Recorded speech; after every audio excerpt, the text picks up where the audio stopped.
Halo teman-teman. Pelaksanaan SNBT tinggal sebentar lagi tapi kalian masih sibuk scrolling sosmed. Wah, jangan teman-teman, karena persaingan di tahun ini akan lebih ketat dari tahun sebelumnya. Oleh karena itu, kalian wajib mempersiapkan diri dari sekarang, salah satunya adalah dengan belajar lewat soal-soal di video ini. Dan hari ini aku akan bahas soal tentang literasi bahasa Indonesia. Yuk, simak videonya.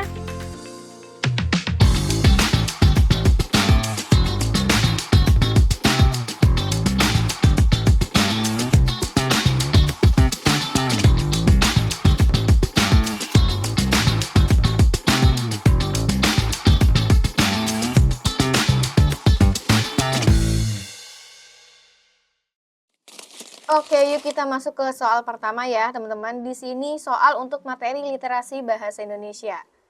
Soekarno adalah presiden pertama Republik Indonesia. Bla bla bla bla lahir di Surabaya, Jawa Timur pada tanggal 6 Juni 1901 dan meninggal di Jakarta pada tanggal 27 Juni 1970. Soekarno dikenal sebagai Bapak Bangsa Indonesia karena peran pentingnya dalam perjuangan kemerdekaan Indonesia. Pronomina yang tepat untuk melengkapi teks tersebut adalah A. Soekarno, B. Dia, C. Saya, D. Kami, E. Mereka. Nah, teman-teman, soal ini menanyakan mengenai pronomina. Pronomina itu apa sih, teman-teman? Pronomina itu adalah kata ganti ya, teman-teman. Nah, di sini yang ditanyakan di sini nih, teman-teman. Di bagian rumpangnya. Kata gantinya itu apa nih? Apakah Soekarno? Apakah dia? Apakah saya? Apakah kami? Atau mereka? Yang jelas, Soekarno ini pasti salah ya, teman-teman. Opsi yang A, karena di sini yang ditanyakan adalah pronomina, berarti kata ganti, dan Soekarno ini adalah nama nih ya. Nama presiden kita. Berarti yang benar itu antara B, C, D, sama E. Nah, kita perlu lihat dulu nih, teman-teman. Di sini, yang ditanyakan dan yang juga diceritakan itu adalah satu orang ya, teman-teman. Satu orang. Nah, berarti kata gantinya itu adalah kata ganti yang tunggal. Kata ganti tunggal yang apa nih, teman-teman? Yaitu kata ganti orang ketiga tunggal, teman-teman. Kata ganti orang ketiga tunggal itu adalah kata ganti untuk penyebutan diri orang yang sedang dibicarakan. Jadi orang tersebut bukan pembicara atau juga bukan pendengar, teman-teman, atau pembaca. Nah, di sini kan kita sedang membahas mengenai Presiden Soekarno ya. Nah, berarti beliau adalah presiden pertama Republik Indonesia.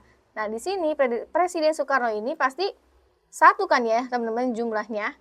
Hanya satu di sini. Nah, berarti kata gantinya itu adalah kata ganti orang ketiga tunggal, teman-teman. Apa nih kata ganti orang ketiga tunggal? Yaitu dia ya, teman-teman, atau opsi jawaban yang B nih. Soekarno adalah presiden pertama Republik Indonesia.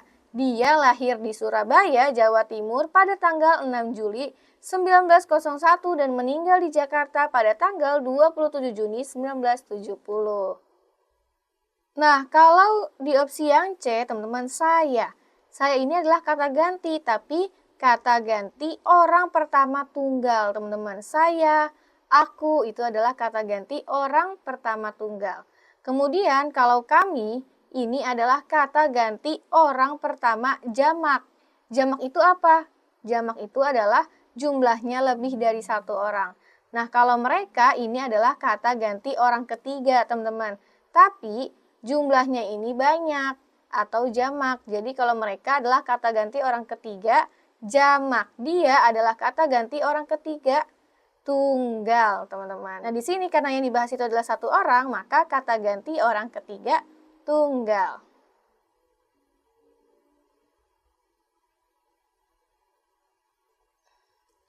Oke, yuk kita lanjut ke soal berikutnya. Di sini ada teks singkat nih, teman-teman. Yuk kita baca aja. Rambut adalah mahkota. Ungkapan itu menunjukkan bahwa rambut adalah mahkota.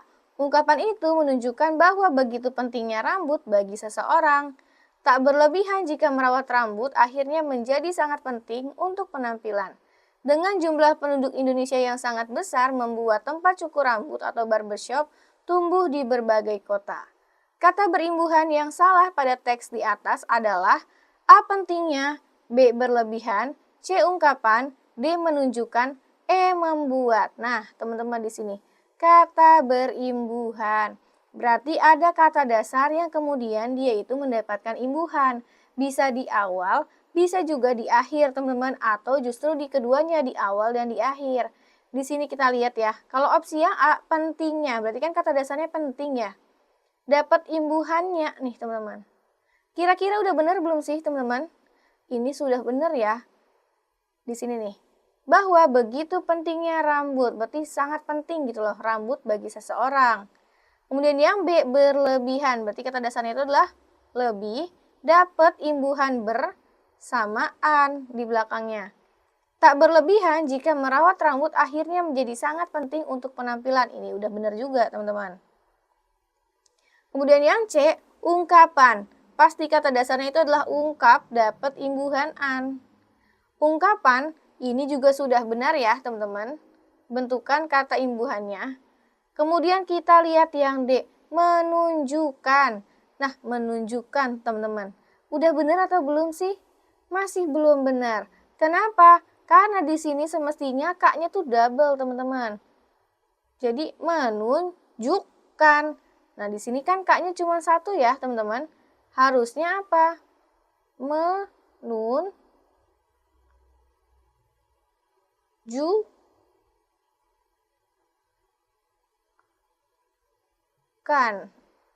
Nah, menunjukkan. Nah, di sini kaknya double, teman-teman, semestinya.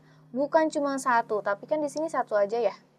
Jadi ini salah nih, teman-teman, bentukan imbuhannya. Kalau yang E membuat ini udah benar ya. Yang E. Nah, berarti udah jelas banget nih, teman-teman. Kata imbuhan yang salahnya itu di opsi yang D nih, menunjukkan. Ada di kalimat kedua nih. Ungkapan itu menunjukkan bahwa begitu pentingnya rambut bagi seseorang. Nah, di sini teman-teman. Yang salahnya.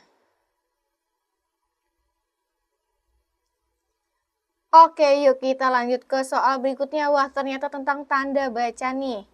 Kalimat di bawah ini yang menggunakan tanda baca yang tepat adalah yang mana nih, teman-teman? A, B, C, D, dan E. Untuk kalimatnya sama ya, beberapa jenis bunga yang dimiliki kakak adalah melati, mawar, dan kamboja. Nah, di sini teman-teman ada perincian nih, melati, mawar, dan kamboja. Kira-kira yang mana teman-teman? Ada 3 ya? 1, 2, 3. Nah, kira-kira yang benar yang mana nih teman-teman? Yang benarnya itu adalah yang D ya. Beberapa jenis bunga yang dimiliki kakak adalah melati, mawar, dan kamboja. Nah, di sini karena ada 3 teman-teman, maka perlu ada koma nih di setelahnya. Kalau cuma 2, mawar dan kamboja nggak perlu ada tanda koma. Tapi karena ada 3, maka perlu ada tanda koma di setelah kata-katanya nih teman-teman. Setelah kata melati, setelah kata mawar, dan juga kamboja. Kalau yang A salahnya kenapa? Nah, di sini nggak ada tanda komanya teman-teman, tanda baca koma. Jadi ini salah ya. Kalau yang B, beberapa jenis bunga, wah di sini ada tanda komanya nih. Semestinya nggak perlu ada tanda koma, teman-teman, yang memisahkan. Langsung saja semestinya nggak perlu ada tanda koma. Di sini sudah benar nih, ini udah benar. Tapi ternyata di sini ada tanda koma, jadi salah.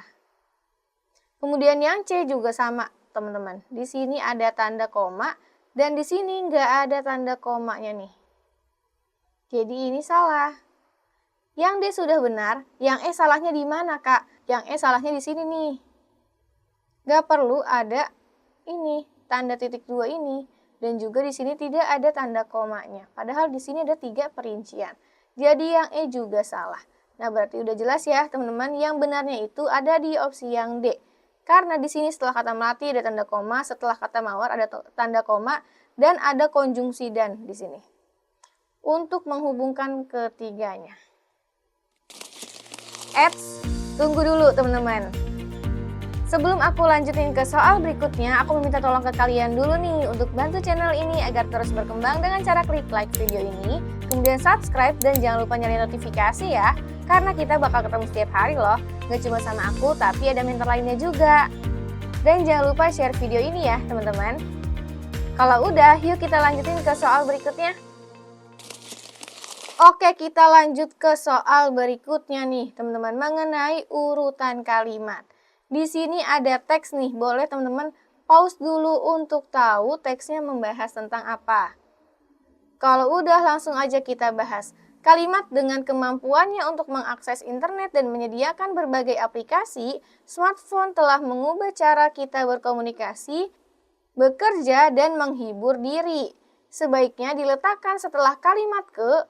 Nah, teman-teman coba kira-kira kalimat ini yang dipetik ini perlu diletakkan setelah kalimat berapa, teman-teman? Nah, kalau kita lihat di sini membahasnya mengenai apa nih? Berbagai manfaat ya dari adanya smartphone ini, teman-teman. Dari adanya kemampuan untuk mengakses internet ini, yaitu merubah cara dalam berkomunikasi, bekerja, dan juga menghibur diri, teman-teman. Nah, berarti ini adalah bentuk pengembangan dari kalimat berapa, teman-teman? Atau bentuk penjelas dari kalimat berapa? Kalimat yang kedua ya, teman-teman. Di sini kalimat kedua membahas telepon genggam atau smartphone menjadi salah satu inovasi yang paling berdampak. Nah, kemudian dilanjutkan dengan kalimat ini, teman-teman. Dengan kemampuannya untuk mengakses internet dan menyediakan berbagai aplikasi, smartphone telah merubah cara kita berkomunikasi, bekerja, dan menghibur diri. Nah, teman-teman di sini membahasnya mengenai pengembangan dari kalimat kedua tentang smartphone ini. Berarti, untuk soal ini jawabannya adalah yang B. Oke, ternyata kita masuk ke soal terakhir nih, teman-teman, untuk di video ini. Nah, di sini membahas mengenai jenis-jenis teks. Ayo kita baca dulu aja. Sebagai warga kota yang peduli terhadap lingkungan, kita memiliki tanggung jawab untuk mendukung program penghijauan kota. Dengan menanam lebih banyak pohon dan menciptakan tanaman hijau, kita dapat membantu menyediakan oksigen segar dan menjaga keseimbangan ekosistem. Selain itu, penghijauan kota juga dapat membantu mengurangi suhu udara dan meredakan efek pemanasan global. Dukungan kita dalam program ini tidak hanya memberikan manfaat jangka pendek, tapi juga menciptakan lingkungan yang lebih baik untuk generasi mendatang.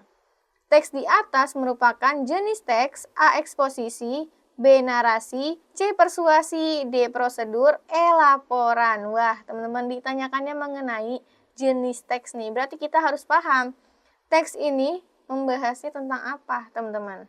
Nah, untuk tahu kita lihat nih, teman-teman, isinya mengenai apa sih? Mengenai ajakan ya, kalau kita sebagai warga kota itu harus punya tanggung jawab untuk mendukung program penghijauan kota. Nah, dengan cara apa nih? Menanam lebih banyak pohon dan menciptakan tanaman hijau. Nah, berarti teman-teman soal ini berisi mengenai apa nih? Mengenai ajakan untuk menanam lebih banyak pohon dan menciptakan taman hijau nih untuk mendukung program penghijauan kota. Nah, berarti kalau isi teksnya itu adalah membahas mengenai ajakan, saran, bujukan, atau imbauan untuk melakukan sesuatu, termasuk ke dalam jenis teks apa? Termasuk ke dalam jenis teks persuasi, teman-teman.